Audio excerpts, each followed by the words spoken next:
Welcome everyone to game number 1. This is the second semi in the Open Classic semi, and this could be a very close semifinal with the home maps available. But we have Liereyy playing as the Mayans in the red, and we have Jordan playing as the Aztecs in the blue. Dave, the last time we were able to cast an S-tier tournament together in standard RM, it was Hidden Cup 4, and Jordan was in that semifinal. This is 2 big RM tournaments in a row where he's made the semis. It's crazy. Yeah, and once again, he's the final hope for GL.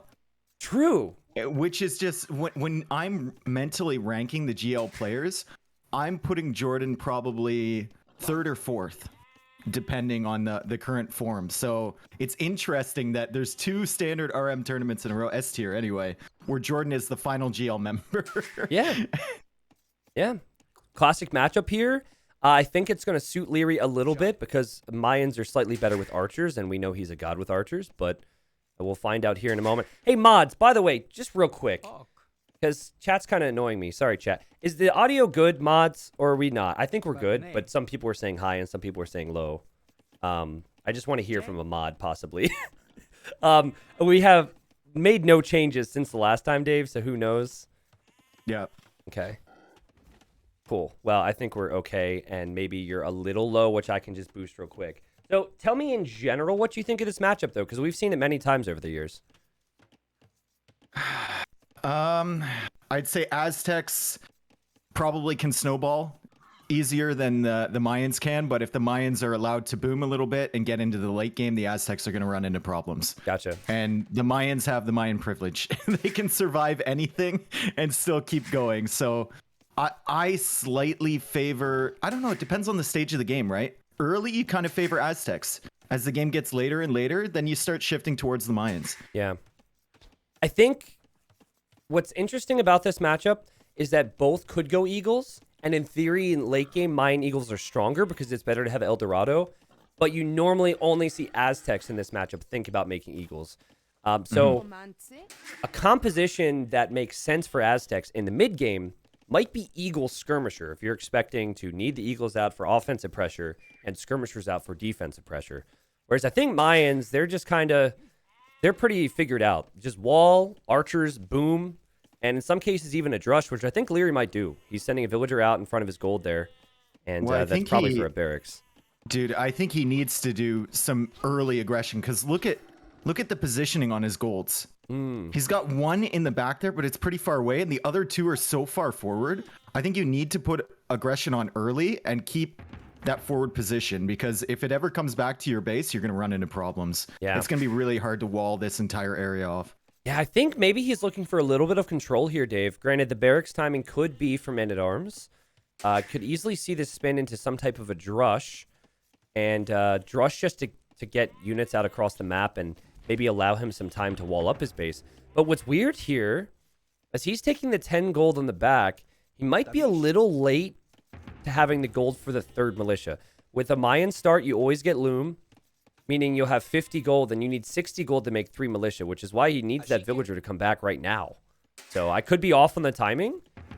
Maybe he will get the 3rd militia out, but it's not quite as fast as he would want. Yeah, that villager had to walk to like a different continent to get that gold. It just shows how weird this map is for him. I like how he's walling at the front with the barracks and the houses and getting that all secure, but once again, the gold is just going to be an issue here.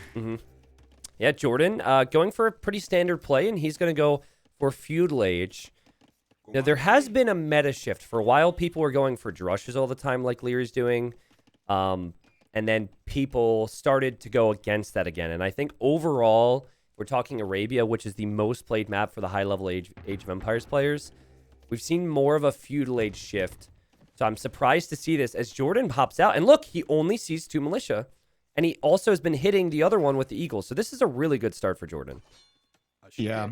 I think Liereyy, though, would like to take this fight sooner rather than later. True. He knows that Jordan's up. So if he can get some good damage and deny the men-at-arm upgrade, or take out numbers before that comes in, rather, he'd be really happy. And he actually got a fairly decent engagement there. One of them's really weak. I think he's going to take it out and then just pull these to the back of Jordan's base away from his own economy.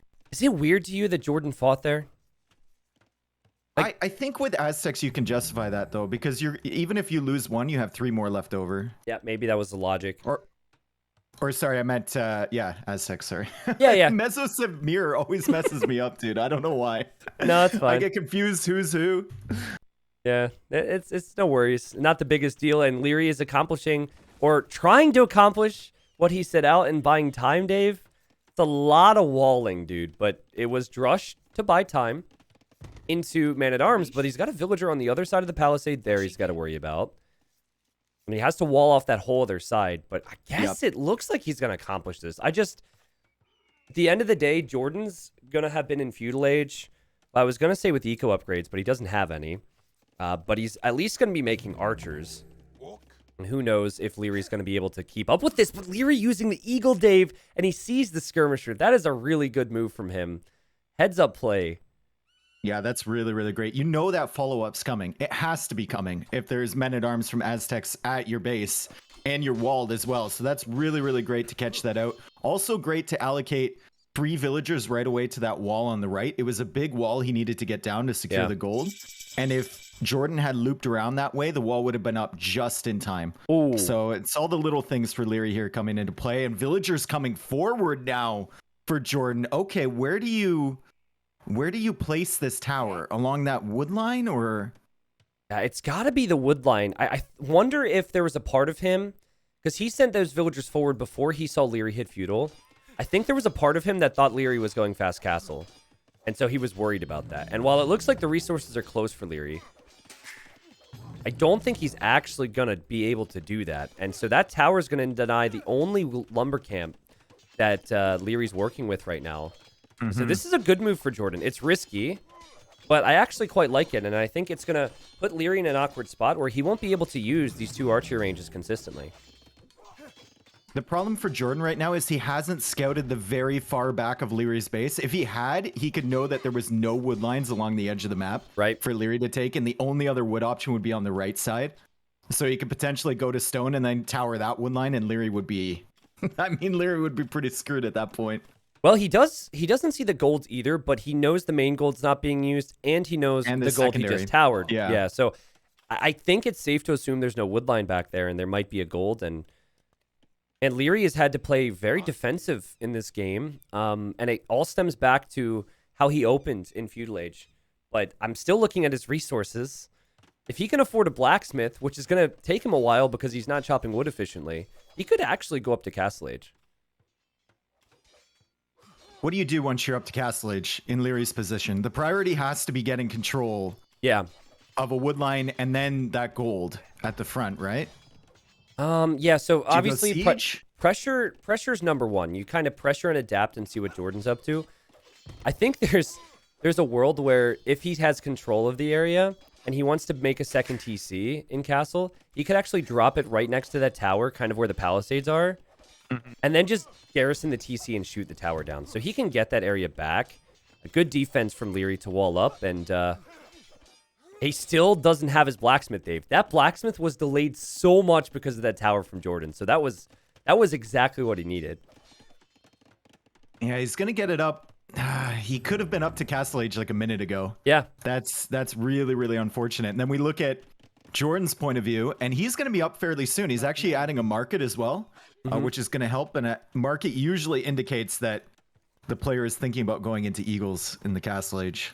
We didn't look an awful lot at Jordan's base during that, but he was taking deer with a couple of villagers, which is really helpful.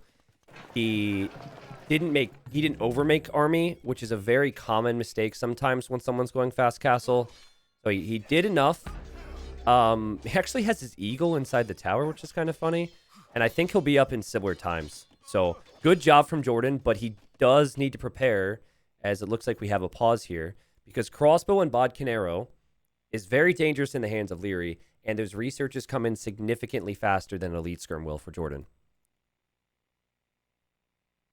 Is there any super exposed areas here for Jordan? I guess that one wood line, and he's added an outpost there, which is actually a really, really nice touch. Yeah. If you know you're going to be up against crossbows.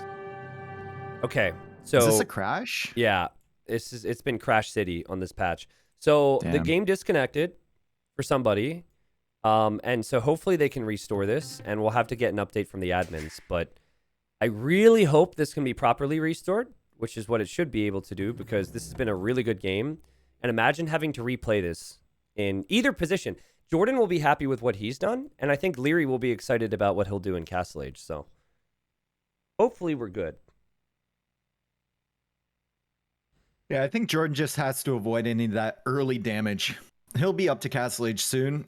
Just keep an eye on that wood line. Make sure he doesn't lose like 2 or 3 villagers to the crossbows, and then he should be fine. Yep.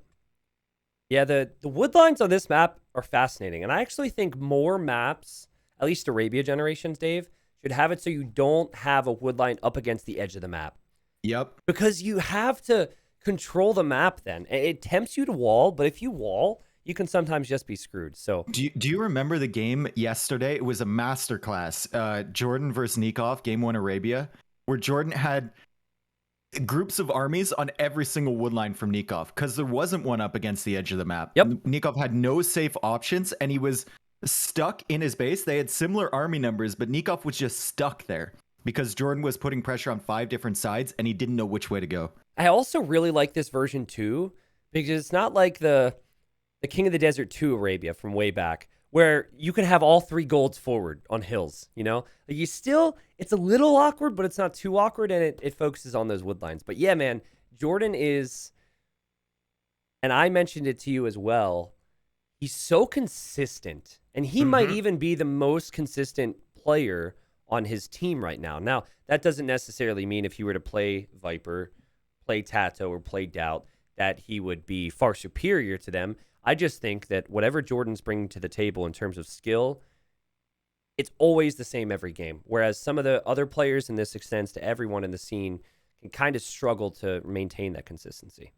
Yeah, I don't think you're going to see Jordan doing that YOLO tower that Doubt tried on Atacama yesterday. Right. You know, with 10 villagers in the middle of nowhere. Yeah, Jordan's play has been amazing. And you messaged me before this set, and you said you think he has a chance to beat Liereyy, which is crazy. Yeah. Because if we think even after Hidden Cup, I still, even with the performance that Jordan had in Hidden Cup, I still would always favor Liereyy. Yeah. In a set against him. So the fact that he's got somewhat of a chance against him is a real testament to the practice and preparation that he's put in recently. Well, we are back into the game right now, and I've sped up to be exactly at real time, and we're going to switch Liereyy back over away from green to red.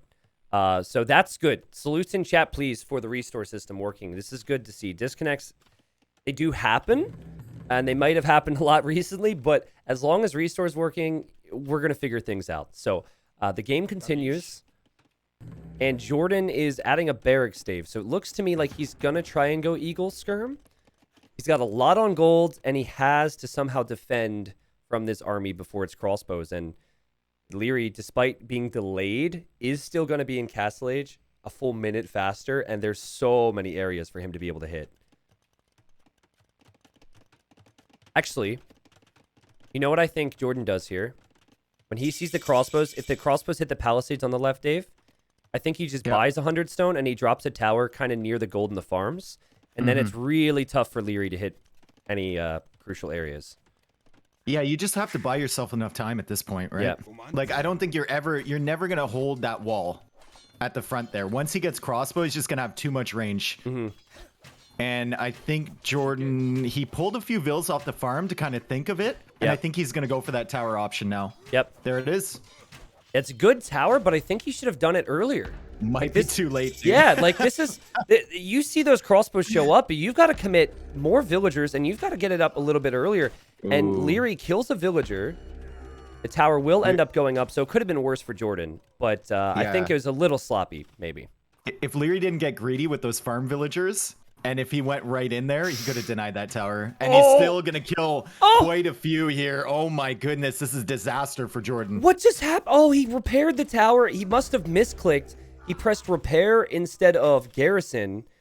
I think he tried to hop out of the tower to build something there real quick. And Liereyy just dives. And this went from being a really close game and a really good start for Jordan to Liereyy just kind of winning the game. I mean, he's already on a second TC at home.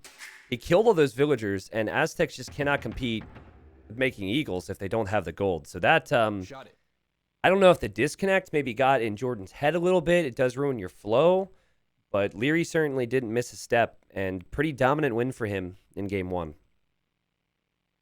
Jeez. What do you even, like, if Liereyy dives against the tower is great, fine. But what do you do if he does that? Because Jordan still got kicked off gold. He still lost villagers there. He didn't have to lose the 3 that he did under the tower. But he still kicked off the farms, the gold, if Liereyy sits underneath.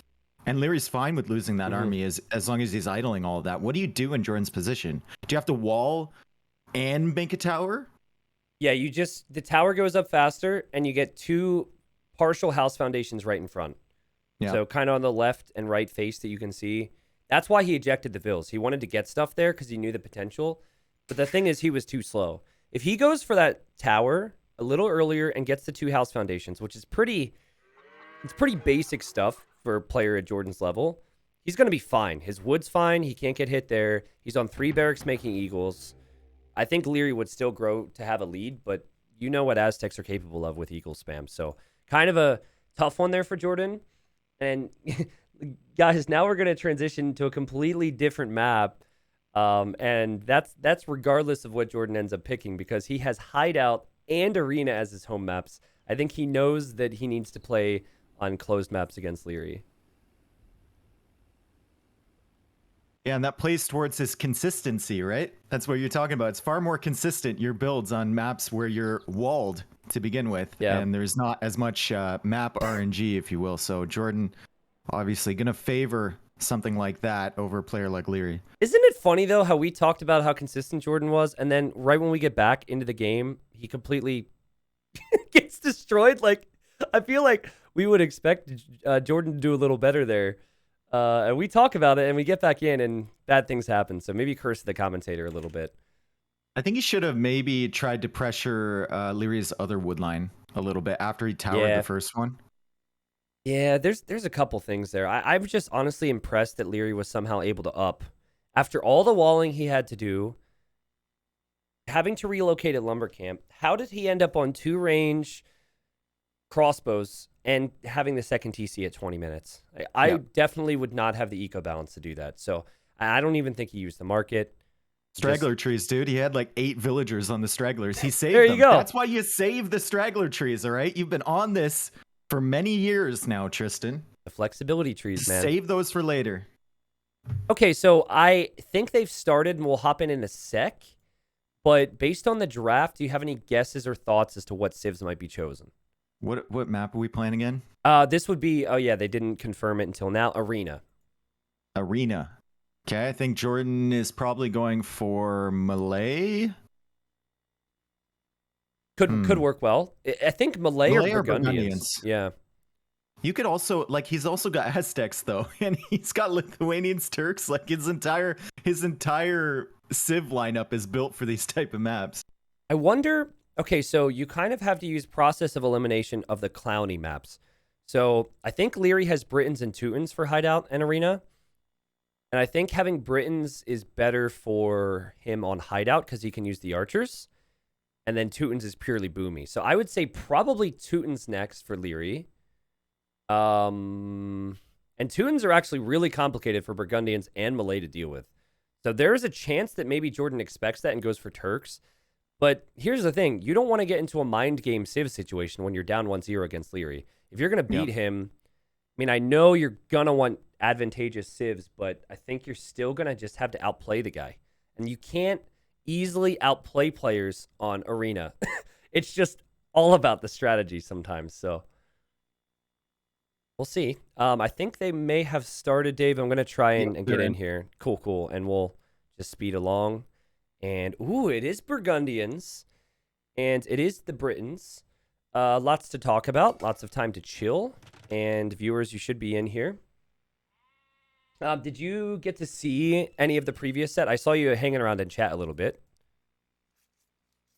Yeah, actually, I saw the last 3 games, I think. Last 2 games. Nice. Yep. Yeah, pretty good games, man. I think that was the best set of the tournament so far. I didn't cast all the other sets, but both players brought an insane level, and I don't think there can be any dispute that Yo deserves to make it to the final. Yo has faced Jordan before in big tournaments. Mainly Hidden Cup 4 was the recent one. But I think he would be more comfortable facing Jordan than maybe Liereyy. Everyone seems to be scared of this guy. And here he is in the red, playing as the Britons on Arena. So what's the win condition for Britons here? All about Arbalest numbers and one strong condensed push. It can sometimes be tempting to split groups when you're a player like Liereyy and try and hit different areas. But normally you want to snowball, drop a forward castle, and push back the enemy. And it's especially easy to do in Arena because there's not any real way for the enemy to be able to hit you in different areas. So for Burgundians, I guess there's different ways to do it, but I think you just have to hold the middle map control as long as possible. Because if Lierey's pinned back a little bit, you're able to have more success.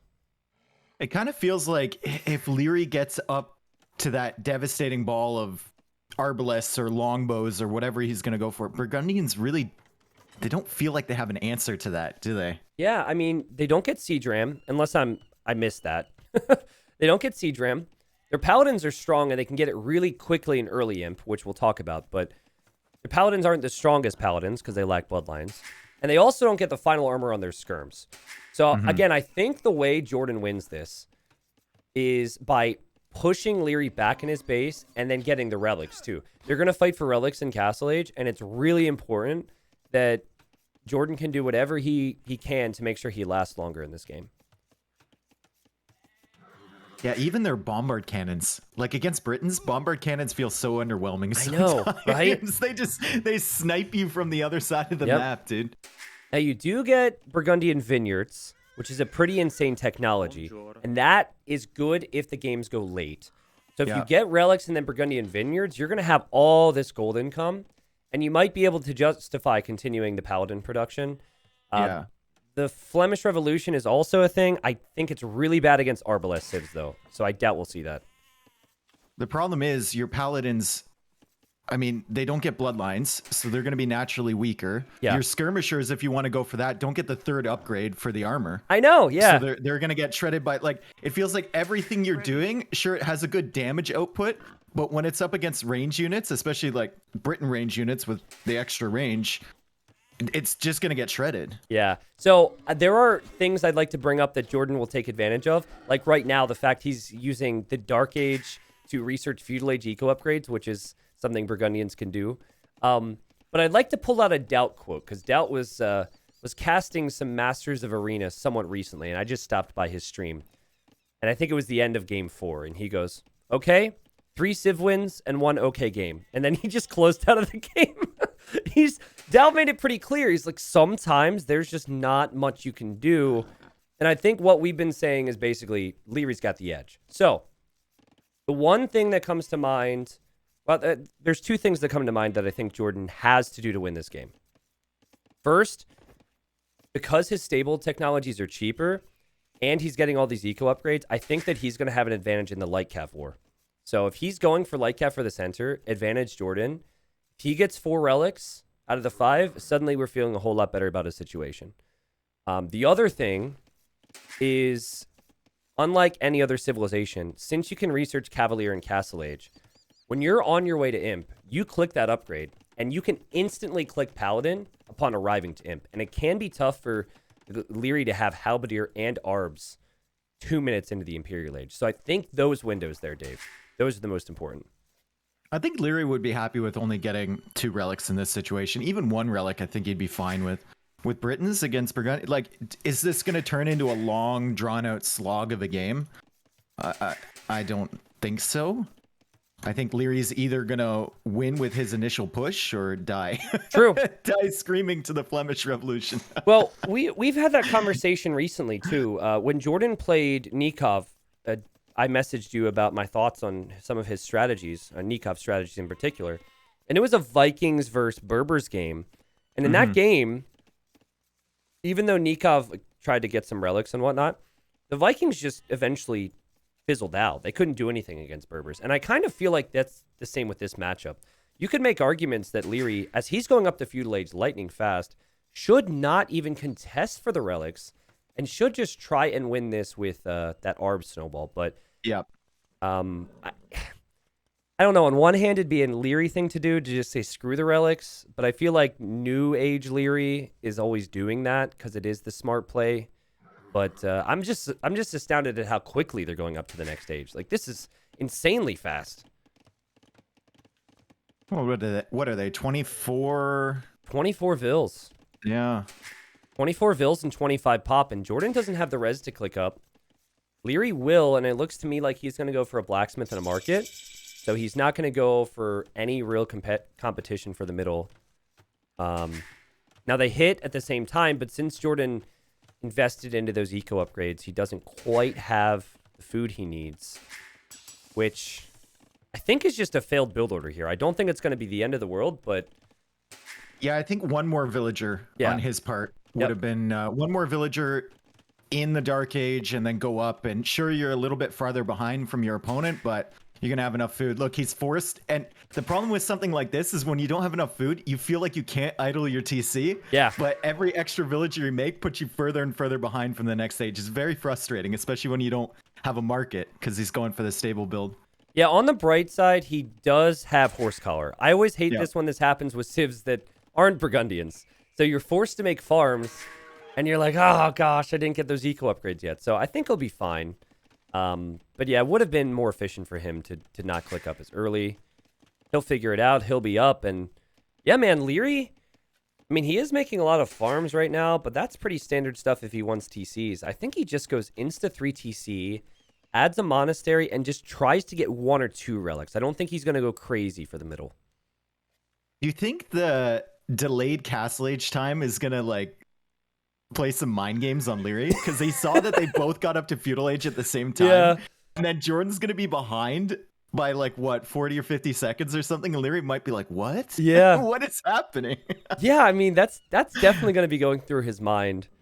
I would really like to see Liereyy get good value from this starting scout, because if you're not making additional scouts, you don't want to take any fights. What you want to do is kind of hide and then run out there when Jordan thinks that he doesn't need to protect one of his monks and then snipe it. So he runs home. He's probably expecting Jordan to have more scouts, which is the case. So not a bad start for either player. Again, I think it's really important that Jordan wins in the relic battle and then holds, which will be tough later on. Yep. I can see Liereyy probably getting 1 relic here. I don't think with the scout positioning, look, Jordan's just camping both gates here. And there's no barracks yet for Liereyy. There's no stable for him. So, like, he'd be really, really lucky to get 1 relic, and I think he'd be happy if he does. Yeah. I love how he sees the market, too. Liereyy probably thinks he hid that, but since Jordan sees the market, while you can still sometimes see a stable alongside the market, it's very uncommon.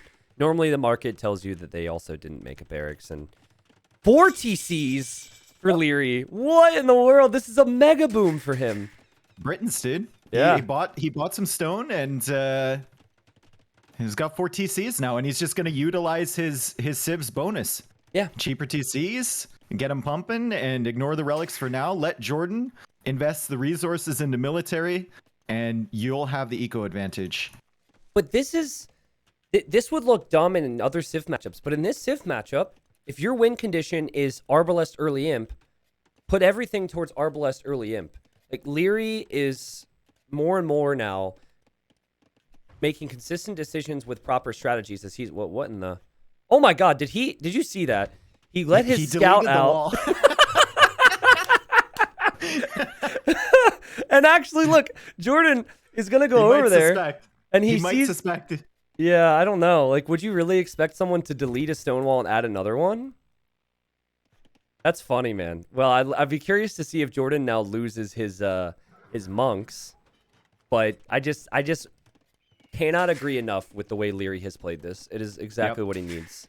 Yep. You can't go half in on something and half in on another thing too. Yes. If you have a win condition like Britons, like you were saying, you just got to focus on that. Yep. In comparison, Jordan is just now completing his 3rd TC because he made the stable because he got good eco upgrades, but also trying to get those relics. And at this point, he has one of them. But Liereyy will just be happy to take out a few monks. Let's see if Jordan reacts to this, because I imagine he's probably set the monk to go to the relic, and he also thinks that the scout is still stuck in there because he hasn't seen it leave. Yeah, he saw it go in, he covered both gates, didn't see it leave, and now he's going to be tilted. Oh, wow, dude. That's so good. Jordan's going to be like, what? How did that happen? That doesn't make any sense. Jordan is also sending a villager forward. Okay. Now, this guy has a very purposeful walk. I don't know what he's going to do. He does have a purposeful walk. He looks like he's ready. And Liereyy is getting dangerously close to that villager with no loom, by the way. Okay, so he's going to make a siege workshop there. Kind of a weird move to me. I guess Liereyy didn't see the Vil. I'm not sure about siege pushing, but, you also don't want to let Liereyy boom. And I think even if you don't kill much with this, you do force a response from Liereyy that he probably didn't want to do in the first place. So this is a good play. He sees the stone there as well. So actually, taking Liereyy off of that stone could be really important. Yeah, and that's his only option, too. He sees the other stones. There's one in the north, and there's one in the south. Yeah. And if he takes him off that with a mangonel, suddenly that castle push that we were talking about, the early imp, is going to be a lot harder to get to for Liereyy. Are you surprised to see Lierey's even on stone? Like, being on stone this heavily tells me he might even consider longbows, but... Well, he needed it to replace the stone wall that he deleted. Well, it was just one wall, but yeah, technically. I was just thinking, university, monastery, barracks, archer ranges, and go up, and then build your castle. Is that villager going to die to that wolf? Oh, that was close. Okay, it's fine. No loom. And let's see how Liereyy reacts, and Liereyy does react. I think it would have been technically better for Jordan to try and hit the stone villagers because they were stacked, but he's not going to complain about that. I wonder if you just, in this situation, do you just buy stone, delete those 2 farms, and put a castle there? You're going to need access to that. Going for a siege workshop of your own, I mean, you're going to be dancing with mangonels. He can always make more than you. Yeah. Well, it makes you think. And I think that's the biggest thing. It makes you react. And so this decision from Jordan's not bad. And he did buy the stone. Let's see where he builds his castle, Dave. I think you called this one. Yeah. Yep, that's good, and that will free up the stone. But that's also good for Jordan, because that castle is to defend a stone pile. That is not a castle that gets the map for you, if you're Liereyy. And so Jordan, who's making outposts now with that villager, is on 4 TCs behind this. He has been behind an eco, but he'll finally take care of that pesky scout, and he's doing what he can to maybe buy time. This scout from Liereyy is so annoying. Oh, it's been so there we annoying go. this game, man. Right. I love stuff like that on Arena. Yeah, I mean, that's where the woo-woo-woo was born, right? All the like tiny little things you can focus on Arena. But also love the outposts from Jordan. True. Just giving him so much information right now. It's crazy. Yeah, I like his decisions here. It's just, is he going to be able to survive? And we're seeing longbows from Liereyy. No way. This is so rare. It's strong, but do you think it's the best play for him when he only has that stone pile in his base and the other one you can't take right now? I think if you're in Lierey's position, like, you don't have enough food to go up yet, so you're not waiting for the gold. You've got excess floating wood, and you've got this building here, this castle that you needed in defense that you can use as a production building. Yep. So it makes sense to go for longbows right now, just because it's easy to add them. Ooh, look at where Jordan wants to place that castle now. Liereyy will have 8 range on these longbows, which is more than the Mangonels. So that's going to be something that Jordan is going to have to be real careful with as he lands a really good Nice shot. Yeah. Yeah. Ready. Longbows, 35 HP, Dave. And the thing is, with longbows, you need castles to produce them, and they produce slowly. And a longbow with Imperial Age upgrades minus the Elite upgrade is worse than an Arbalest. So you almost, if you're going to make these things, you need to commit to Elite longbow. And that's tough. You need castles. You need so much. And there goes Liereyy on the way to Imp as well. I think Jordan's plan here is to try and pressure that castle. And maybe the best form of defense for Jordan is offense in the middle of the map. You can make an argument for making longbows and arbalists, though. If you make longbows early from that castle just because it's there, Yeah. you can add in arbalists later, right? It doesn't mean that you're only going longbows. True. Yep. He does have 12 on stone, so he might go for 2 castles, but for now, he doesn't see the castle from Jordan, and I really like how Jordan's doing this. Just as I said earlier, he has Cavalier on the way, so when he hits Imp, he can click Mangonels. No way.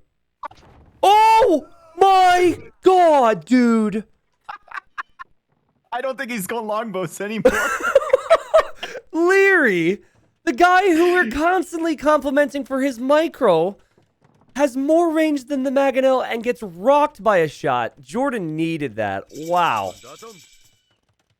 He with longbows, you see that coming from a mile away. He just wasn't paying attention. And instant paladin research for Jordan as well. I think what happened there was he wanted to run that way, and then he ran into the castle fire, and he knew if he doubled back that the castle would hit him more than if he continued that way. So did Liereyy place the castle foundation next to Jordan's Siege Workshop and then delete it and place another one in his base? He did. Okay. Yeah. He saw the Siege Workshop and said, I don't have many longbows anymore, so let's just make sure we don't lose that. But while the new castle is safer, he doesn't have any relics, and he's not pushing out across the map. What we envisioned with Britons is not coming right now from Jordan. So he's going to go Liereyy. Onager longbow. Is he just going to tower defense his base and wait for the Flemish Revolution, kill it all, and then push back across the map? Like, I mean, if he had the relics sitting back like this would make a little bit of sense. Yeah. But he doesn't have the relics. I mean, it is a really tough combo to stop, don't get me wrong, but this is what I meant. Paladin's going to be in at the same time as Onager. So you really don't have a lot you can do except wait if you're Liereyy. Wait and hope that the longbows will be enough, and hope that Jordan will overextend as he's pressuring that castle. Does Jordan fight this? He seems like he's tempted to, but then again... The problem is, those units are always going to make it back through the gate, right? Yeah. Always. Okay, well, he's going to... That Siege Workshop's going to go down before Onager comes in. No way. Wait, yes, will way. it? Will it? Will it? 92, 93, 94, 95, 96, 97, 98, 99, 100, and he got it! Wait! He didn't get it! He didn't get it, dude! Oh my... 99.9! No way! Hold on. We have to rewatch this on slow motion. And there's other things happening, but that's unimportant now. Let's see. Okay. Here's the Siege Workshop. 98.37. It was 99.53. Oh my goodness. That's the closest I've ever seen. And now... Speed up. Big fight coming. Okay, we've got the big fight, and the Paladins are going in. Elite Longbow's in. But Halberdier isn't in yet for Liereyy. And I think the Paladins will do quite well here. Yeah, the Paladins are going to just push their way in here. They will die eventually because of the castle numbers. Yeah. But he's taking out Siege. He's delaying Liereyy a little bit. And he's attacking that castle with Trebs. So that castle at the top is likely going to go down here. Also, Onager would have done nothing for him. It's worth pointing out. Like, Onager would have done nothing. It's actually better for him that he lost that. But I just... As you said once... It's so weird from Liereyy. It's like, why? I was so high, Dave. I was so impressed with Lierey's decision. And now here he is sitting back doing this. And I just can't help but feel like this is just not what he should be doing. And maybe he's just... It's probably why Jordan picked these types of maps. Liereyy just doesn't excel. And Jordan has had a lot of arena practice. He's in a good position. This can't have been the gameplay going in. Or like the game plan. Nope. I'm going to go Onager longbow. Nope. Well, he's got Halb, and he's got longbow. And Halb longbow is very strong, so Jordan actually needs to be a little careful here. As I see him getting infantry upgrades. Uh-oh. Dave, if he's getting infantry upgrades without infantry, I think I know what Jordan might be considering. Yep. We'll know if he starts adding a ridiculous amount of TCs. Oh, never mind. He already has a ridiculous amount of TCs. Oh. So And he has enough siege ready. He's got Yes. 4 trebs here. He's got 4 bombard cannons. If he gets Flem Rev, he's gonna have to get it soon though, because this siege is really exposed over here. I just don't think this is the time. Tato threw a game earlier doing it. I don't think this is the time to get that technology. I think that if you're gonna go for Flemish Revolution, you should have paladins with it. You should have military other than just the siege and just the militia. But he does have 165 vills, Dave, so he's kind of committed. Yeah, he's got to send them forward too. The one thing, as Liereyy micros against these trebs and 4 bombard cannons with longbows, the one thing that kind of bothers me about a lot of times people get Flemish Revolution is they don't send the villagers forward first. Yeah. They do it. And then they're like constantly clicking from their eco. And here he comes, Tristan. He's sending the boys and girls. Oh, man. Is he? Did he get the tech? Am I behind right now? I don't know if I'm behind. They're moving from his eco. All of them. Oh, the Vil. Oh, okay. I see it. And now we have Flemish Revolution. But David was right after he lost his trebuchets. Yeah. I'm not sure I'm okay with this for Jordan. Well, I mean, he does have 6 bombard cannons. And he does have 195 military. Liereyy only has 40. This tech is so stupid, dude. It's ridiculous. But let's see if Liereyy can hold. It's going to be tough. There's only so much he can do. He is going to have to pull back further into his base. And the idea is Jordan is just going to create more villagers to back this up. Oh my gosh, dude. Jordan has to change his gather points. He has villagers running out across the map too. Not just the militia. Okay, let's see what he can do. Liereyy has been picking off bombard cannons as they come close. Yeah. But now with all the Flemish militia here, they can just he can YOLO them in, push the longbows back. Yep. And take out all of the production buildings with this siege. Yep, that's the key. You can toss them away. You just make new villagers. It doesn't matter. And then if you have the siege to back it up, you take out the castles. Even if the game is 50-50 after that, Liereyy will have no castles, so no chance. Jordan's going to win this game with the Flemish Revolution. Yep. And the longbows are going to die here pretty soon. Yeah. I mean, Jordan was really far ahead anyways, but this tech is just... if done correctly, if in the proper spot, it is so OP and there's nothing you can do about it. Wave after wave of military coming forward. He had 165 villagers when he clicked that tech. I mean, comparing this to Tato's attempt at this in the previous semifinal, execution way better from Jordan here. I also think, though, the strategy from Liereyy a little bit worse than the one from Yo. That's true. Yeah. Question marks all around for Lierey's strategy after he got going up to the Imperial Age. Like, he had the castle down, he's making longbows, fine. But then the onager switch attempt, it was weird. It was just weird. Yep. Yeah, I'm with you on that. I think that Jordan would have won this game without the Flemish Revolution, honestly. I think it would have been more difficult.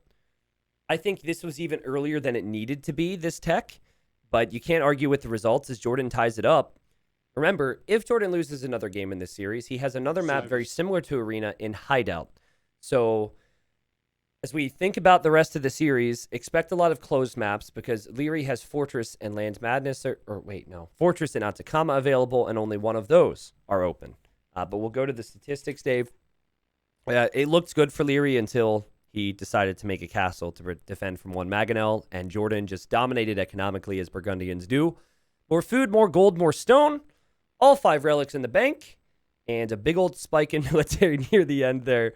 Oh, gosh. Having more military than your opponent does population is just nuts to me. GG. People asking why the onager switch was weird. Did Jordan make any range units at all there? Yeah. Not really. And he didn't make any range units. He didn't make rams. Like, he wasn't... he was making bombard cannons, paladins. Yeah. You're thinking, oh, yeah, onagers. That's what I wanted. I think he was probably expecting skirm. So for that reason, I can somewhat understand it. But I think getting to longbow is too costly and it takes too much time, and arbalest is always what you have to go for in the competitive meta. I love the longbows, and the times you see them, it's exciting, but usually it's not the ideal play. So even against Flemish Revolution, though, onager isn't great, guys. It's true. Like, you're investing more resources to kill 150 military, which is probably going to dive and take out your onagers. And all Jordan wants is time to make more villagers. So, yeah. And if he went onagers to defend from the revolution, the strategy in general, I think, was poor because he gave up all the relics and then was sitting back. If you give up all the relics, you need to boom and push out across the map, which Liereyy was never able to achieve. But full credit to Jordan because Paladin was in so fast, Liereyy couldn't leave his base. He added like 7 or 8 TCs, which was perfect execution to get more villagers. And he made Liereyy look like a land map player who's used to it being open. And Jordan looked like someone who's played his fair share of arena. Players have asked for a few minutes here. Sure. Players have requested a few minutes. Liereyy is probably writing out a paragraph to the devs. Or he's taking a quick little walk around his house. I would understand that. Players need a mental reset sometimes, especially after getting, phlegm-revved, as you said. Does no one say that? I feel like that's a thing to say, right? I'm going to say it now. It sounds good. I saw people going like, Pog, phlegm rev, question mark. It's like, has no one ever called it that before? I feel like... Now I'm thinking of... Everyone says that. I'm trying to think of... Is it just me? Not anymore. Not anymore. I'm trying to think of things that we can abbreviate now. Because it sounds good. No, Scout Rush doesn't work. Well, that's a scrush. Yeah, but that's lame. It doesn't sound good. It doesn't have a ring to it. We'll think of more, all right, throughout the cast. We won't force it. But the next map will be Fortress. So as we wait, we should talk about the civs. I could guarantee you Liereyy is going Chinese. So that is the #1 Regicide Fortress civilization of all time. And I don't think there's any exceptions to that. How much money do you want to put on that? What if he goes Vikings? I would bet a significant portion that it would be Chinese. I'd bet like 150, $200 that'd be Chinese. But I need someone. I was thinking 150,000. Oh, come on, man. You sounded so confident. 150? Dude, you make that in 10 minutes. That's not. I've seen your money room, dude. I've seen where you roll around in the cash you've made from Forest Nothing. Yeah, I've seen it. That's exactly what I have here. A small percentage of people believe the words you say, and it's not cool what you do, spreading the lies. Yep. No lies here, only truth. Chinese are they're just really hard to compete with, Dave. So this is what I'm thinking. Jordan can count this as a loss in his mind. Say he's got his best civ, just like I did for Arena. He's probably going to win this. If that's the logic, do you take a massive risk and do you go for something else like Goths? I mean, sure, but anything can happen on Regicide Fortress. Like, Chinese aren't that OP on Regicide Fortress. Yes, they are. Okay, yes, they are. Well, I'm trying to make it interesting. I'm sorry. I just really we can't go into a game and just be like, yeah, it's over. Yeah, I know. That's true, but I think that it would be a good calculated risk for Jordan to go Goths because Goths always have that chance to beat any civ. So that's why I wanted to hammer home the fact that I think Chinese are really good. Is just because of that right there. Jordan could maybe save some of his other civilizations. He'll probably have Lithuanians for Atacama. And then if there's hideout, maybe Malay or Turks. And yeah, I think this is a classic GL draft. Maybe someone like Tato you would expect to do this, but Jordan with a really interesting pick there at the end. We haven't heard an update on when they'll start the next game, guys, but just that they requested a few minutes. But man, this feels good to cast some RM. I feel like we're able to get a lot more details in and oh yeah, especially with maps like Arena, right? We spend the first 15 minutes going over the same 5 points. Right. I saw some guy in chat. He's like, Dave just said exactly what T90 said. It's like, yeah, what else am I? we've got 15 minutes of downtime, brother. What else are we going to talk about? What's funny is we spent 15 minutes talking about things, and not once did we say longbows and onagers. We didn't say, out of all the possibilities we thought of, Liereyy didn't do any of them. So, yeah, maybe we should branch out a little bit. If we see Chinese on Regicide Fortress, we should talk about the fact that the guy should go Scorpions or something. Who knows? You used to do that all the time. Do you want to tell the viewers about what you would do with Chinese and how you would just like mop up Chinese people? scorpions are still one of the funnest strategies ever. Yeah. You just need like 50 of them. They're unstoppable. Do you remember that one clip of us on Arena, the guy trying to drop a castle, Yep. and I nuked like 30 villagers in a line? Yes. So satisfying. I remember, I think that was, I made a long time ago, I made like a little compilation of the best of T90 and Dave or something. And T90 and Marauder, I think it's titled. Yeah, maybe. And I, of course, edited it, so it was not well done, but the clips were funny, and I watched it from time to time. The best game though, and it was deleted because you weren't partnered yet, was the game where we were playing 2v2 Arena and you got completely killed and you were raging the entire time. Oh, like, yeah! You were so mad. And then I started singing, what song is it? Wilson Phillips, Hold On for One More Day. And I sang the whole song to you. And then we came back and won the game. I was so annoyed with you. And by the way, the game did start, so we're going to hop in. But I was in such a bad mood. And I was like, dude, let's just resign and start a new game. And you're like, hold on. No, hold on. For one more day. Yes. And I was like, stop singing. I'm cranky. And you're like, just kept singing to me. And we ended up doing it. So, yeah, that was way back. And Capture Age was just bugging out for me, everyone. So apologies, but we should be in. He went for the Goths. And he went for the Goths. Nice. So I just, again, as I stated before, I think picking Goths is just a really good calculated risk. Yep. So we might see Huskarls in this game. In fact, we will see Huskarls in this game. Chinese do get champion. So that's an option. I mean, Chinese also start with additional villagers and have the cheaper technologies and have awesome cavalier camels, arbalests, scorpions. So they've got the options, but Chinese sometimes say, or Goths sometimes say, we don't care about any of that. We just need Huskarls and champion, and they've always got a chance. Chinese also need time. So there's an opportunity, maybe if Jordan wants to go for it, for some sort of castle push. Mm-hmm. Like if he gets in Lierey's economy with some Huskarls early, which he can make from the castle. Yeah. Early enough. If he gets inside the walls, he could disrupt that boom from Liereyy a little bit. Liereyy the first to click up. Again, this civ is... The reason I said this is the best Regicide Fortress civ is because there have been no tweaks to what Chinese start with on this map. And so, as you can see, he clicked up to Feudal Age first, is working with 2 additional villagers right now. So he's in a real solid spot to go to Castle Age faster than Jordan. I think Jordan should use an approach here that we said Liereyy should have done, and he kind of tried to do in the previous game. Don't even try and get relics. Do not delay your town centers. Just boom. If you're going to win this game, relics aren't going to make a difference. Just get your eco rolling.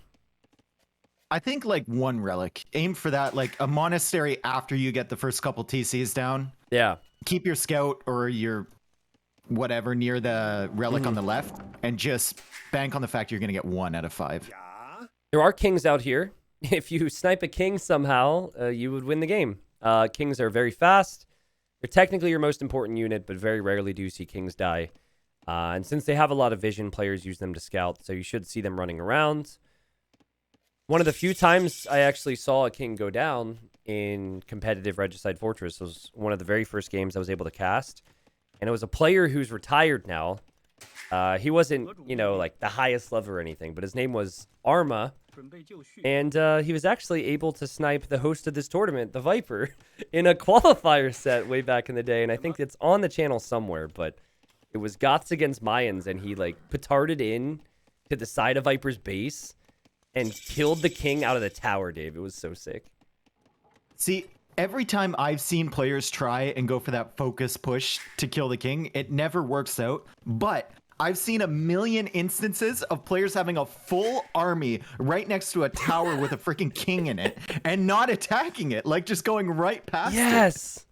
What? So many instances. What tournament was it where we were just screaming at the computer? There was Trebs next to the tower and like 40 paladins, and neither player realized what was happening. It was a 2v2 event. I think it might have been a show match. It wasn't 2v2 World Cup. But you and I were like, come on, man! And just getting so upset about it. Yeah. Well, don't get your hopes up. Dave and I have been scarred enough, so we just believe that a king kill is no longer a possibility. And I would suggest that to the viewers at home so you don't break your heart. Why is no one talking about the barracks in the castle? All right, we talked about it, Jambi. There's a barracks in Blue's castle. Whoa! Oh my god. Strong foundations on that one. Yeah. Well, yeah, maybe, I don't know. Maybe if you get hits by a Treb, the foundation's actually weaker. You could make arguments for that. I was just wanted to bring up the castle spot because where that castle is can sometimes influence how things play out. The castle for Liereyy seems really good, plus the tower there is nice. So that protects his gold. We're not expecting Jordan to make any ranged units, but I think Jordan's going to go for the TCs. And since you only have 150 stone at the start on this game mode, what you end up doing is collecting 50. Jordan just needs to collect 10 more with that villager. And then Liereyy has already collected the 50, as we see a TC and a monastery. Yeah, I really like the monastery opening for Liereyy because not only can he get relics, but if Huskarls come out, you can convert them quite easily. Liereyy is still out exploring with his king. Ooh. I know, man. You gotta put that guy away. Once you get to feudal age, you gotta put him away. There's no auto king scout, so you could forget about him and maybe get trapped in. There was a game between Fire and Miguel. Funnily enough, it was the same qualifier I talked about years ago. And one of the guys kind of had their king behind the enemy base. Oh, Yo, is he going behind Jordan's base? Oh, don't do this. Dude. No way. Well, Jordan can't see this. I think maybe Liereyy just wanted to scout that one area. He's missing... Oh, you know what it is? He's missing that one relic, Dave. It's actually in the north. He's missing it by a tile, so he wants to know where that final relic is. Do you have Liereyy as red, by the way? I have him as yellow now because he put it... yellow. Okay. Okay, that's fine. Yeah, I mean, if he doesn't change his color off of yellow, I'll keep this. I just didn't want to do green because green and blue does provide issues for people, whereas this doesn't, so... Yeah, so scouts out for Jordan and a little late reaction, but he should get the kill, and he does, and really good awareness from him. Remember, he didn't add the monastery, so he's just killed a monk, and he could even kill the scout for Liereyy, so this is good for his boom. It won't be bad for Liereyy. He'll probably still get relics, but that's 100 gold down the drain. King is finally coming home. Yeah, and the Huskarl and the scouts are slower than the king, so it's really hard to snipe kings. It's probably good. It makes it more interesting when people are adventurous with it, but yeah, king is going to go probably to the tower. You never want to put it in your castle because you might accidentally send it forward at some point. You know, with that first monk kill and just kind of hanging out here at the front, Jordan's able to get 3 TCs down, and then he'll be able to add a monastery pretty soon. He might actually end up getting 2 relics if he plays it correctly. Yeah, we'll see what he wants to do with that because he has 16 on food. So he's in a good spot for Vil production with his town centers. I like how he ran away with the Huskarl. You don't want to donate any conversions, and he goes in for a scout. Get the monk and then delete? I think so. Or just run away? No way, dude. Yeah, monk RNG. Granted, it should be a little more difficult for monks to take out scouts. But get him? Monk RNG as the scout loops back in. I think the scout dies, though. Now that should be a conversion. Why didn't he just... There we go. He should have just... YOLO'd the monk. I think he could have got him there. I think he didn't because of the tower and the scout, but I think Jordan got too greedy there. I think the correct play for Jordan is to just kill the one monk, go back, heal up a little bit, and then run out for the other relics. Now he can't do anything except the Huskarl, which is significantly slower, but it still is good for him. He's got his TCs rolling, Dave. Is there a world where you could maybe go 4 TCs with Goths, or is that too much? Well, it depends on what your game plan is, right? Do you want to get to Imp faster than the Chinese, or do you not care? And you're just going to boom up and then hope that your one big push is going to work. I wouldn't care too much about being Imp faster. I think a 4th TC makes sense here. And Jordan placed a monastery, but I think thought better of it. He's going to buy stone, I think. Let's see. Buy 100 stone. Price is probably like 160 something. I always forget. I don't think you can TC on that wood line, though, that he's going to. True. Like the hills are just going to be really annoying. There's the stone, 169 golds, and yeah, you kind of have to lumber camp that as well. Yikes. But the 4th TC I do like because going fast imp with Goths is not the play. You want to get to 150 or so Vils, get an insane economy, get all your techs. And then either sacrifice vills or delete them. Get down to 130. Since you can go 210 pop in total with Goths, you're fighting with 80 military. That's very cheap. Mm-hmm. 4th TC now for Liereyy as well. Yeah. So both players around the same time. And economies are looking pretty good here, but Liereyy is going to have the relics. Yep. He'll have the relics. He also has a civ with a lot of options. So, yeah, man. I mean, Chinese should be favored here. But it is worth reminding people that not only are Goth infantry units discounted, but Chinese do not get supplies, which a lot of civs get nowadays, which gives you a slight discount on your militia line. So it's kind of, you're paying full price for the champs. And I'm going to ask you, I have an answer to this, but what do you think about going Scorpions with Chinese? Because we know they're good, and Scorpions are supposed to be good against infantry. Depends on your map position, man. If you have everything locked down with like castles all the way across and there's one push in the middle, then Scorpions should be fine. If you have to fight in 5 different locations, then the Scorpions are just too slow to respond. And I think as Jordan just kills a monk and runs away with the Huskarl, I think that's exactly what Goths will do. I think they are going to split positions. And this is ugly. This could be really ugly depending on the RNG. No way. He's going to get 2. Yeah. Yikes. I think that for fairness sake, it should have been 2. Those were some really long conversions there. So I'm happy to see that. And the RNG has been pretty good throughout this series. As Jordan wanted to build a forward barracks, possibly for early anarchy, and might go for an all-in castle age spam as he's producing plenty of Huskarls from his castle now. 73 villagers for him. And another barracks now in the center. He's not letting up here. Don't get that forward position. Maybe if you hold that long enough, you can deny the gold and the stone from Liereyy on that front side too. If you get a position on that hill, suddenly Liereyy is not the aggressor. Liereyy is just defending downhill from that. So good stuff if Jordan can hold. It just all depends on Lierey's Imperial age time and how much army you can mass. My first instinct was to say I didn't like this, but I think that is the idea, is keep Liereyy backed up into his base. Because Lierey's on stone, he probably wanted to castle that hill. He can't do that now. And Lierey's making Chukunu. And Chukunu are not a great answer to Huskarls. So this is giving Jordan the map position. Obviously, one relic as well is going to go into him, which is a nice bonus. And just like in the previous game, lots of outposts around the map. Jordan really has a good grasp on where Liereyy is and what he's up to. Yeah, and Liereyy hasn't expanded outside his little square yet. Yeah. Which he's going to start running out of resources pretty soon. Like, he's still got quite a bit of gold, but the stone is dwindling. His farm space is dwindling as well. And he's going to be stuck in here. So I really, really like the outpost, like you said, giving Jordan tons of information. I still question the barracks for Jordan. For a while there, he had way less farms because he placed those barracks. And he didn't get the Anarchy upgrade, which would make sense as he's going to add a 5th TC between the golds. Still not ideal, but best he can do with the elevation. Like, the barracks have done nothing for him. Those could have been farms. Maybe I'm being highly critical, but they will do something at some point, I'm sure. So what do you tech in here if you're Liereyy? Obviously, you're going for some Chukanus because you have the castle already. Yeah. And you're going to make your way, I guess, into champions.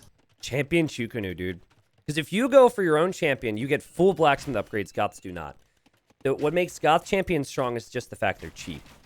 So if you have champion and Chukunu are good against champions. Your own champions are good against Huskarls and champions from the enemy. It's just you don't spam as quickly, and you have to pay the full price for it. So it's the best unit comp. It's just very tricky if Goths can spam, and so there does need to be some sense of urgency here for Liereyy. At least urgency to get his golds and stones locked down. MBO would be teching into Bombard Tower already with the Chinese.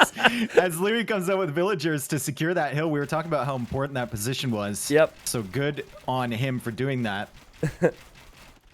Yeah, I mean, that would be great. If one thing that Goths do a really good job at is spreading out around the map with 1 or 2 villagers and making barracks, kind of like you'd make stables with the Huns if you wanted to raid. And you can just raid with the Huskarls. So that's kind of the idea from Jordan, I think, with these buildings. As he is going to go for Man-at-Arms, but going for Man-at-Arms is great, but you've got to work your way up to champion. Jordan's already going to be on 2-handed swordsman. That's going to take time for Jordan, and this is This is always going to be a risk picking Goths. The power of Chinese has showed itself here. Let's see if Jordan can hold on and push back somehow. You know, it's funny. You asked about Scorpions with the Chinese. I think Scorpions with the Goths here, if we get a little bit later, wouldn't be the worst choice either. Huh. They do get heavy Scorpion. And the Chinese player is most likely going to be pushing in one spot. True.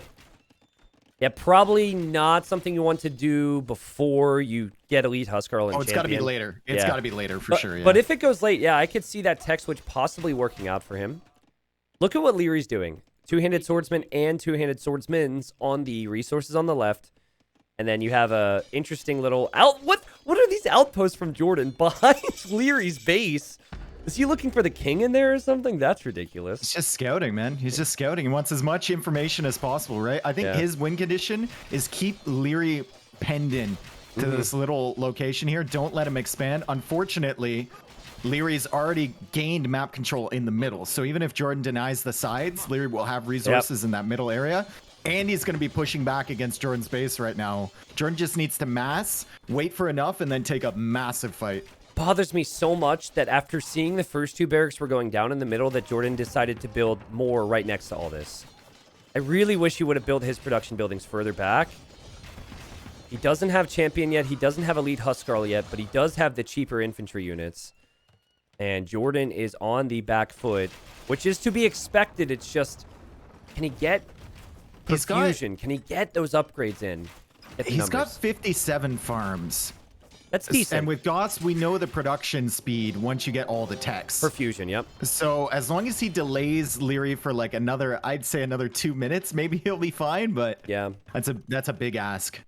Well, he is gonna need primarily champions, and I like how right when that's the situation we arrive to, Liereyy says, well, he's gonna probably get more champions than me, so I need to upgrade my Chukunu. So he's getting ballistics. He's now has bracer.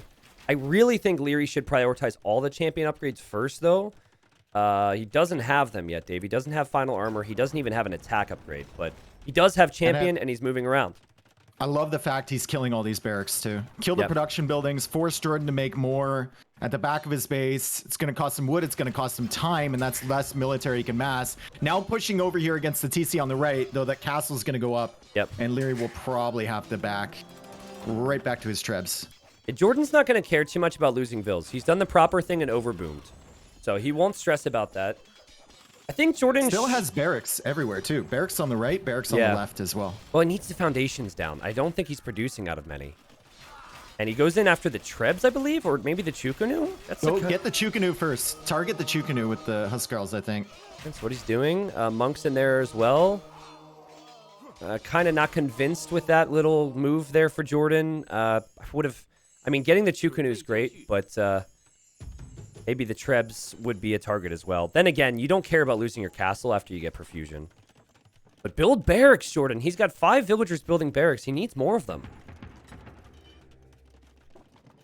He's got more barracks behind Lierey's base. He doesn't owe him. Okay, this is here so comes good. Some more. Yeah. The castle's being targeted again. Just not enough military yet for Jordan. He's trying to mass at the back, but still no elite Huskarl. The Chukunu will shred the champions, and the champions in front will deal with the Huskarl. He either needs overwhelming numbers or some other form of unit. Yep, overwhelming numbers and then a constant reinforcement. Those are the two big things. And if Liereyy fortifies this area like he's doing, I think Liereyy will be fine here. Jordan has 157 vills, which is crazy. He should start deleting some soon, but he just is waiting to get the proper number of barracks, which I still maintain he should be forcing up, but if Jordan, they do produce quickly. If Jordan sees this flag on this tower from Liereyy, like, do you have units over there? Do you go for it? I mean, you need a bombard cannon or something. Yeah. But you go for it later. I think you would. Maybe he makes a siege workshop or something, which indicates that he'll go for it. But you're right. The king is there. Oh, imagine if he was running in right now, right as the gate was opening up with those villagers. No! What? Jordan accidentally deleted the villager up at the top. No! At the very north. He was deleting his idols. I thought someone lost the king there, Dave. You were. Oh, no, but that's huge. so important. He has no other villagers forward. Yeah. Well, Lierey's diving right now, and we got to be careful about Jordan's king as well. I'm not too sure where it is. Looks like, yep, it is on the back side. There's a lot of little armies branching out to the corners from these barracks, but the main fight is happening right now. And for Liereyy, he's just took an engagement against the TC with champions. And Dave, that is actually a pretty good thing for Jordan.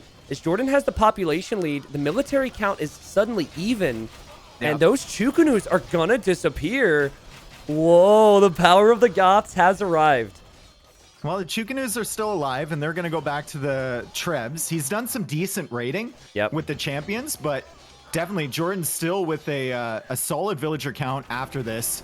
Liereyy, though, hitting on the left side as well, so he's going to clear up a lot of that, divide the attention, and still has these Trebs pushing that castle. What happened to Jordan's farm count? There was a raid, and I see that, but okay, maybe he had idols there as he had garrisoned, but he went way down and still is going to need an answer on that right side. The champions engaging in the north. I'm trying to follow all the areas. You know, I like how Jordan has split up his forces, but also at the same time, he has to deal with this condensed push that Lierey's sending his way. I feel like deleting that villager at the top is such a big deal. It's just like, Jordan could distract Liereyy as soon as he stabilizes, if he does, in his base. He could suddenly hit him from the north side as well. But without that villager, with no siege up there, it's not even a possibility anymore. And this is where most of his gold is. He does need gold, even though these units are cheap, to continue to produce units. So Jordan needs to protect this area. Oh boy. As Lierey's diving in. And Dave, he doesn't have Blast Furnace. You've got to be fighting with full upgrades here. I think that's a massive mistake for Jordan as well. No gold soon for him. He's trying to raid Liereyy. Liereyy with good castle positions and seems to have champions in the proper spots to defend his eco. As the Chukunu, I really like the Chukunu edition. They look to be doing a good job, but if he queues up Huskarls right now, if Jordan can get some Huskarls out the north of these barracks, could maybe, yeah, he's doing it, get to the Chukunu and clear up these Trebs afterwards. On me, though, look at the resources for Jordan. I know he's got 52, 53 on farms, 23 on gold, but just stretched, man. Yeah. Just completely stretched. Yeah, and also he's going to lose the other side now as Jordan has to leave. So you're fighting with champions that don't get the final armor upgrade, and then you don't even have the final attack. So Liereyy has 2 upgrades on you. Plus he has all the relics. Plus he has the position. So Lierey's coming forward for a castle, too. Yep, I like that on the hill castle. to the left. It's a good castle. It's a good fight for Liereyy, too. I think Jordan will deal with that, but not after some losses. And we'll see if Lierey's castle goes up. There are 2 champions there, but you can never underestimate the Goth. Just as I say all these things, which are negatives for Jordan, he does take out 2 Trebs. So doing something at least, but his pop is just not looking healthy. Liereyy tries to get that castle down again, but there's another group of military coming for Jordan. He's getting sick of this. He's going to try and wall it up now. There you go. But I like how he's controlling the map. The castle near Jordan's main portion of his eco on the south side, that's really been strong to protect his Trebs and reinforce with Chukunu. This castle's going to deny a gold. Game's over. I think the game is over, yeah, Dave. But for Jordan, I think it could have been better for him. But also, it was definitely worth the risk because I don't see another Civ on his draft able to compete with Chinese. This is probably his best effort. And whoa, wait a second. The castle might still be denied. There was a hole there on the walls. Don't tell me that castle gets denied here. Dude, Lierey's clicking that like a madman. You can see. 99%! 2 games in a row. Something crucial gets denied at 99%. Oh, man. And Dave, look at Lierey's Vill count. He only has 96 Vills. Jordan has 113. Yeah, maybe there's a chance. Dude, how long is he going to stay at 113? We see the light cab coming in now from Liereyy. They're into the base picking off villagers. He's wandering around with another group. Yep. I mean, it just seems like there's no possibility for Jordan here. And yeah, Jordan taps out. Liereyy takes the victory. It's well played from Liereyy, but you always have to assume that Chinese are gonna steamroll on Regicide Fortress.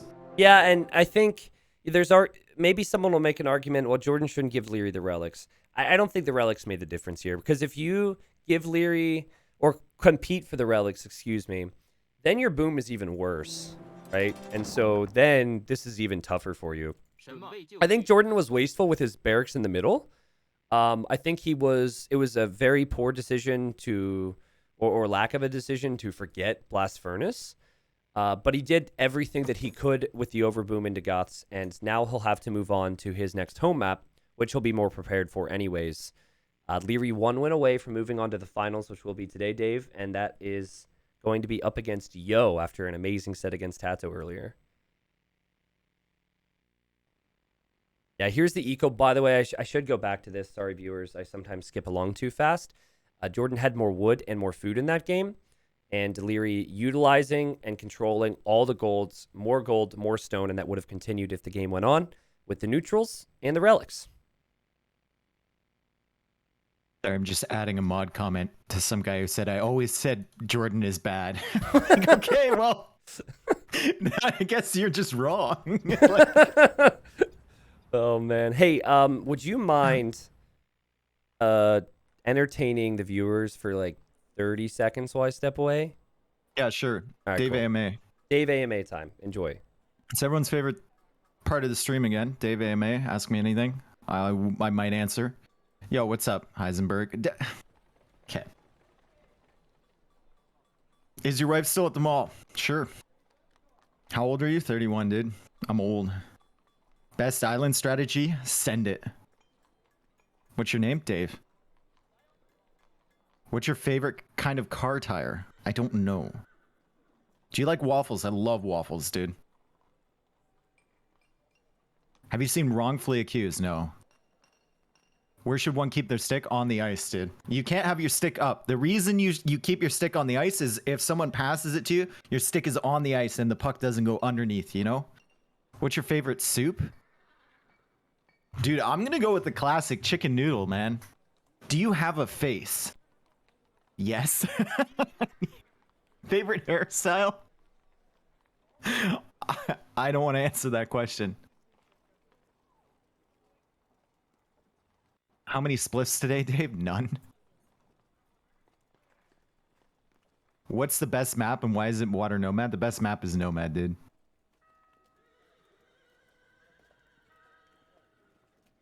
Bonnie McMurray or Katie? Katie, dude. Katie. These answers suck. He's not even trying. I'm sorry, brother. I'm sorry. Still a little hungover, you know? Best prank you have ever seen? I don't know, man. Like in IRL? I'm not a big prank guy. I'm not a real big prank guy, so they don't really make me laugh all that much, and they're not very memorable. I know I've seen quite a few, but I don't find them that funny. I've returned. I was tempted. This is the first thing I heard was I'm not a big prank guy and I don't find them funny. I was tempted to just leave you here for the rest of the stream alone. That's fine. It's your stream, dude. That's literally that doesn't hurt me at all. It would have been a bad prank. I'm just saying it would have been. it was a funny thought. Someone's asking if you're married. You've got some people interested in you out there, man. Yeah, I know. It's not mutual. Don't worry about it. Well, thanks for that. And thanks, viewers, for entertaining Dave. I'm sure he enjoyed every second of that. Game 4 in this semifinal is about to start. And I'm a little surprised to see some of this. And we're going to have another campy map to break things down, Dave. And for some reason, Liereyy has now changed his color again. So instead of doing green, we're going to roll with, I guess, red. Which is what we had done for games 1 and 2. Thank you, Liereyy, by the way, for keeping your colors consistent. But Vikings for Liereyy, Turks for Jordan. I was not foreseeing Liereyy picking Vikings here. What are your thoughts? Well, I mean, any Vikings are basically good on any map that isn't super open. Yeah. So it's not a bad decision. You get free wheelbarrow, you get free handcart. Your economy's always going to be ahead. Sure. And I think they don't match up too badly against Turks, to be honest, especially if you get later in the game. Yeah, I think Castle Age, and like you said, this is always the case, but Castle Age is where Vikings can shine. And for Liereyy, he's probably going to want any civ that can have good economy and good archers. But if you think post-imp, which is what you oftentimes arrive to with Hideout, I think Turks would be favored. Turks get Siege Ram, Bombard Cannon, crazy Hussars, and crazy Cav Archers. This is going to be pretty similar to anytime you see Malay maybe on an arena style where they can advance fast through the ages with good economy, They can mass units, but they don't really have a strong unit to get excited about. I'm pretty excited about the Berserks, I'm not going to lie. Would it work against Cav Archers? I'd love to see that. The Berserk Skirmisher, Berserk maybe? Skirm? Yeah. I think it could. I don't know. It depends on the map position, right? Are you fighting in a choke point? Are you fighting on two different sides of the map? Do you have a hill? Like, there's so many questions. Yeah. Okay. Well, for now, both players expecting the other to be at home, so they're just macroing, and Jordan is gonna push in his deer. However, he's blocking the gap. You have to move your goose over one tile, I think. I think he's blocking the two. Yep. He's blocking both the tiles. Is there a world where maybe you go Janissaries here with Turks? I know that used to happen a lot more frequently in the past. I don't think so. I think that used to happen more frequently because Turks had less options than they do currently. Yeah, true. So you felt like you were kind of shoehorned into that strategy. Yeah, also, we're in a very eco stage of Age of Empires. Not that eco didn't matter back then, but eco over everything tends to be the play, especially on the booming maps. If you don't do enough damage with your Janissaries, suddenly you're investing food and gold into a unit, which you can't put into your economy. Yep. And your opponent has free wheelbarrow, free handcart. Yeah, it's too risky. You're so far behind. I think if you want to go for a castle drop, you almost have to be as YOLO as possible and walk across the map and place it. Yep. Because that's the only way it makes sense. Keep villagers on stone because you're going to want a second one pretty soon, too. You're going to have to go full YOLO. Yep. So maybe not at this level. To the 1,000 ELO players or the controller players out there at 1,400 ELO, wherever you're at now, maybe that could work. Dude, I castle dropped my way to 1,400 ELO. You just can't deal with it. I was going to say, is that like... I, of course, watch from time to time, but I haven't watched a lot recently. Is castle dropping something that you find still gives people problems? From from 1,000 to 1,350 or 1,400, like castle drop, people just cannot deal with it. Yeah, especially if you go early imp behind it, they really, really struggle. I feel in general, any strategy you can perform that stresses out the opponent the most is going to have the highest success, right? Like anything that, like I guess a lame could probably have a lot of success because people are like, oh, what do I do? This isn't my build order. Castle drops, anything annoying. So yeah, you got to play the game for sure, and you got to play the counters within the game and whatnot, but you can also play the player. And that's a big part of Age of Empires, right? And if you stress them out, if you put pressure on them, it's gonna cause them to make mistakes, and you can capitalize on that. Yep. Jordan pushing in his final goats, which is it's not his final one either, but basically it decided to run back, so he closed the gate. We'll see if he can get this one in. It's actually been a struggle for him. But I guess Liereyy was much later to doing it. He scouted his map a little more. I don't know. Did he? Oh, you know what? He pushed in 2 deer from the right side, and there's actually another group on the left. So, what? Jordan's literally going Janissaries. What? No way. Well, Janissary Maganel, we know he's not going to go forward because that would be too crazy. But Janissary Maganel is very tough to stop for Archer Civs. Or any Civ, really. So I guess we should take everything we said back. This does happen at a high level. And Jordan's going to try this, but I would have preferred to see Fast Castle into Light Cav for control and just boom if you're Jordan. Because I really think Cav Archer Hussar can be strong with Turks in late game. Well, this is his strategy, right? It's his home map. Yep. He planned this. Yep. So he knows what he's doing. Presumably he's practiced. And if you look at the Civ list, you kind of have to consider Vikings, right? So he thinks that it still might work against Vikings on this I know map. what this strat is, Dave. I've seen this strat before. The first time I saw this strategy was from John Slow, the arena legend. Light Cav for map control, and then you go forward and drop the castle on their face. There's no other reason for him to be making a barracks right now, unless he wants a stable follow-up. This will be a castle drop. So you put it on the, I presume you're going to put it on the left side of Lierey's base? Yep. Over near that stone. And then Liereyy shifts out. I guess if Liereyy shifts out to get more stone and more gold, you can have your light cav move over to the right side. and stop his villagers from expanding. Lierey's not even going to have military here either. This could actually work because he's going Blacksmith Market. He's going Fast Castle into a boom. And by the time you get there to drop your castle, Liereyy will probably already have placed his TC foundations. And if you notice that he places a TC, likely on the other side of this gold, you castle drop that, Dave. This could work for Jordan. I think the key for Jordan, once he gets the castle drop down, is assuming he has an army of light calves still. Yeah. Is to keep them roaming around and keep an eye on where Lierey's going to expand to. Yeah. I think he can cut him off, expanding to the right. And to be honest, with the scouting that Jordan's had in the previous games, I'm pretty sure he's going to be on top of that. True. Yeah, he's going to send his scout out now. He needs to decide pretty soon on where he wants to drop this castle. I think because it takes him so long to find Liereyy on this side, he'll go to the other side. Yeah. In 90 seconds, Liereyy will drop a town center. And I think the town center will be on the gold. I could be wrong. Maybe he goes woodline first, and then the third TC will be on the gold. But even if Jordan just sees the gold, you only have one gold inside your base. So he should be looking here. I just don't know if he'll see the gold if he goes up close to the wall. He really should be right next to it. Yeah, and if Liereyy goes right next to the wall, he'll see the villagers on stone for Jordan as well, which would be a huge indicator of what the strategy is going to be. It's just, it takes so long to walk forward.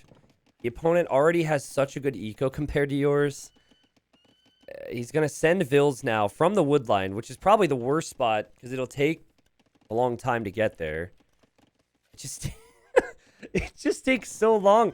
I feel like Jordan is a player who doesn't need to rely on this. It could be a confidence issue. I don't know if he needed to do this, but I am excited to watch it. Okay, so the TC, with Liereyy being faster to Castle Age, he smartly goes out to that gold early with the TC.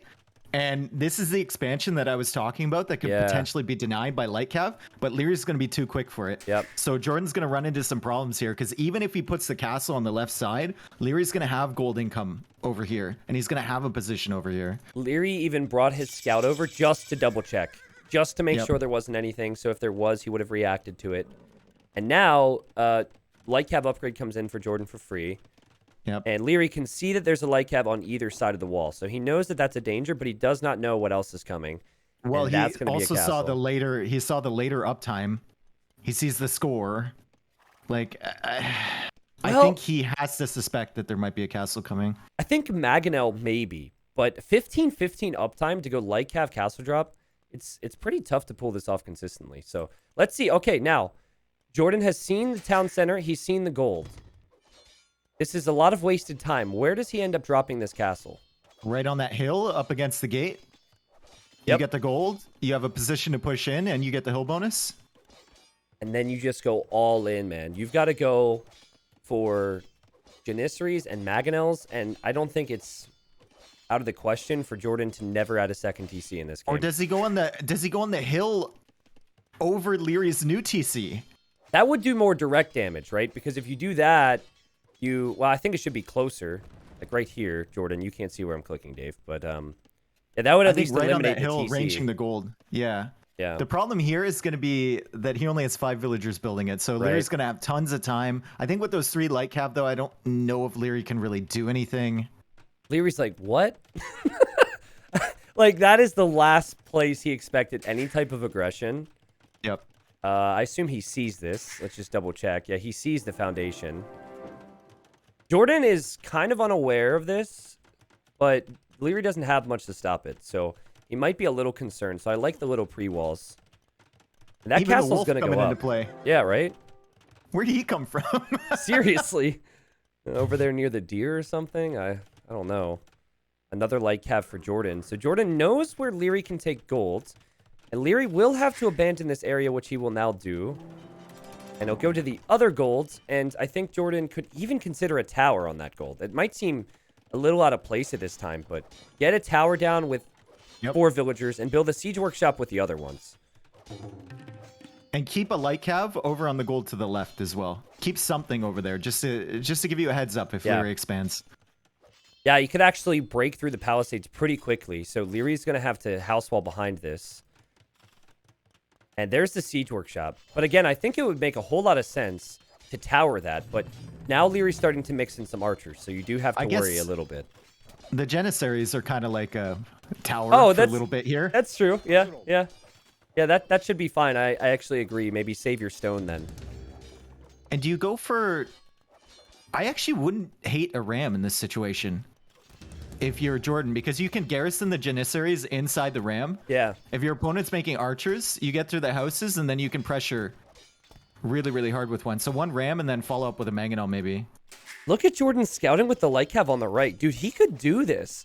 He's keeping an eye on if there's going to be any expansion there.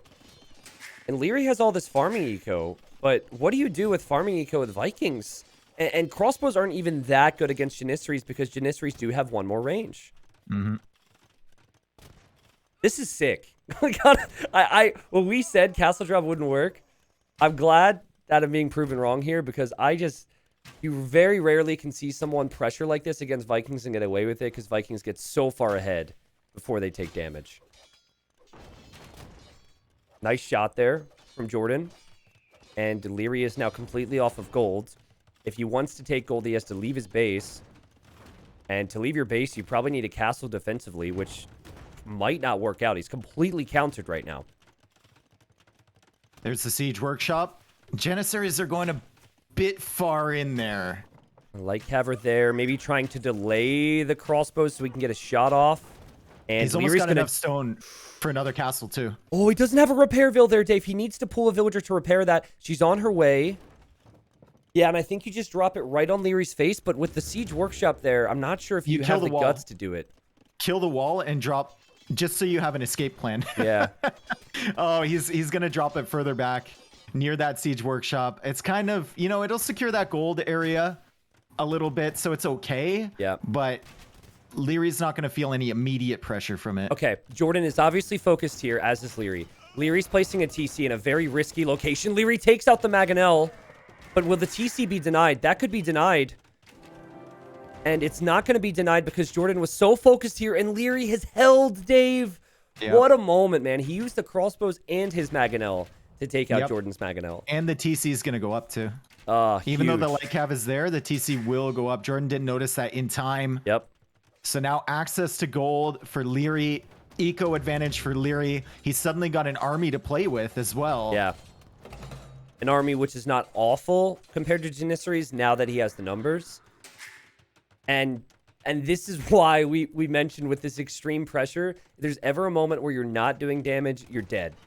Yep. Which is why look at sometimes look at that wood count play. For Jordan. Yeah, dude. Really, really climbing up there. Shows how much focus he's put onto this push. It is still doable for him, but it's looking unlikely because I think if Liereyy drops a castle, he's going to protect whatever gold he wants, and then he's going to have the economy to go to the Imperial Age. So it's really hard to switch out of this if you're Jordan. You've kind of committed yourself. Yeah, I think Jordan maybe think about stopping with the light cav production at the moment, stopping with the villagers, trying to get up to Imp if you get that castle down. But Liereyy coming forward with the defensive castle, like you said, and that castle from Jordan is not going to go up. Mangonel here, and Liereyy notices it and dodges it.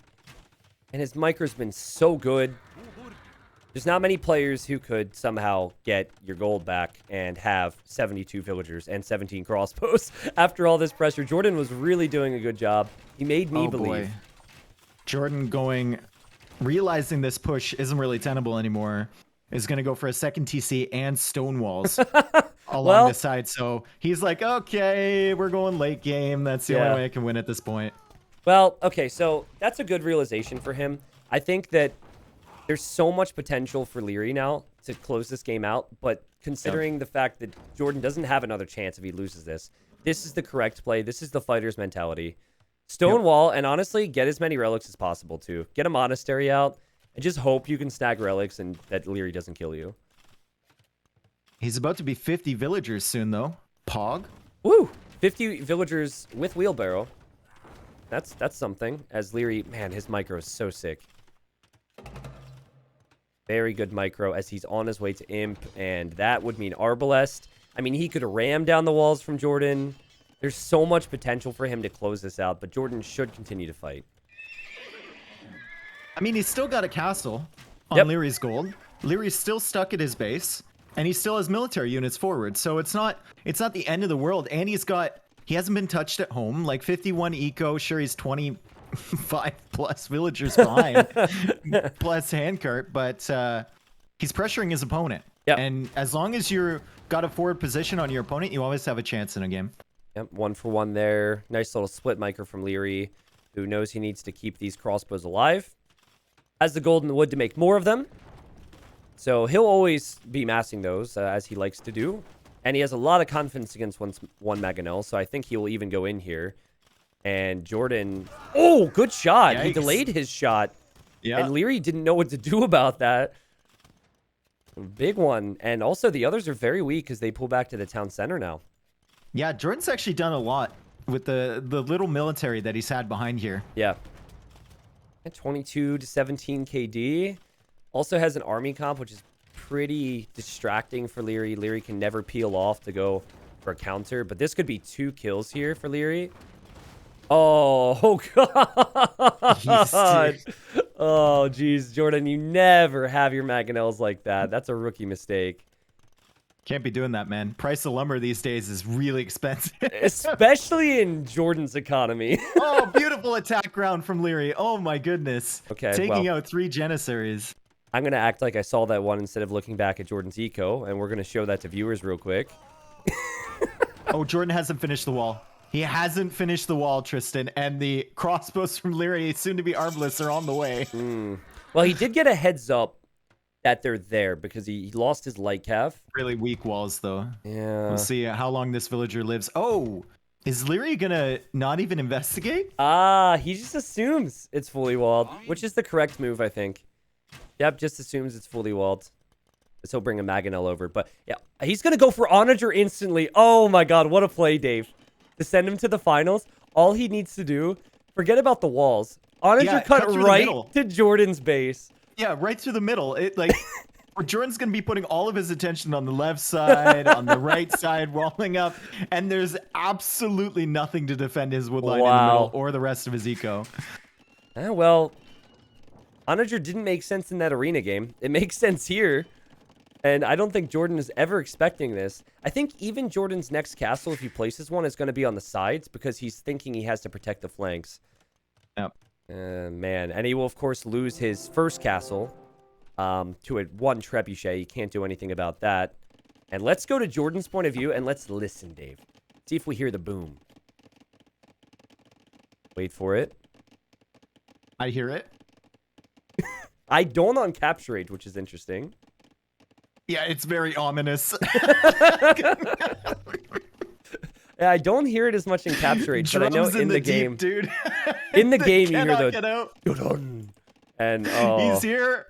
Oh, he killed his own crossbow. Okay, whatever. Died for the cause. Yeah, and now Jordan's like, well, should have walled this area too. And I mean, Trebs could roll in here. Anything could roll in here. That is a stylish way to finish it all off. And Dave, we watched 4 games between these two, and I don't think there's any question Liereyy deserves to go to the final. Yep. Jordan probably went for this Yolova strategy because he respects Lierey's skill set so highly. I don't think this is something he would go with against other players. It's just that Liereyy is that good, and he needed a trick to win it. Yep. And now we've got a Mr. Yo Liereyy grand final, which is crazy. That's a grand final I don't think we've ever seen before, Tristan. We've seen a lot of semis and quarters with them before. Yep. But you're right. I don't know if we've seen a final between Yo and Liereyy, and I'm trying to rack my brain. Maybe it was like a King of the Desert or something. But no hidden cups, no NACs as far as I'm aware. None of those events out there that people love to watch. Red Bull 1 was Yo and Viper. Yep. Blue Pill. How can you not remember that? That was the first. That was the first Viper loss in so long. Yep. Yeah. Well, that'll be exciting. And just to sum up this game, Liereyy, he dominated with the eco, a good wood, food, and gold. But Dave, the biggest thing for me was just how he adjusted on the fly here. That was so tough. He lost his new TC. He then couldn't even take the gold in his base. There was a time where he didn't have gold, and then he ended up having gold, having a 40 villager lead, and in this position. And they just made it look so easy. Yeah, that's crazy. And credit to Jordan. The sets coming up to this one, he played amazingly. Yeah. And once again, one of the most consistent players in the field, and it's so impressive what he's done over the last year to get himself back into shape. And it's great as an Age of Empires fan, someone who's been a fan since he was dominant the first time around, to see him back in the semifinals of tournaments, the finals of tournaments. It's really, really great. And we're going to be seeing more from him for sure in the next little bit here. Yeah, and I have to hand it to Jordan fanboys because they were screaming he was back when he wasn't by his standards. Yep. And they were screaming it from the rooftops, even if he got a win, you know.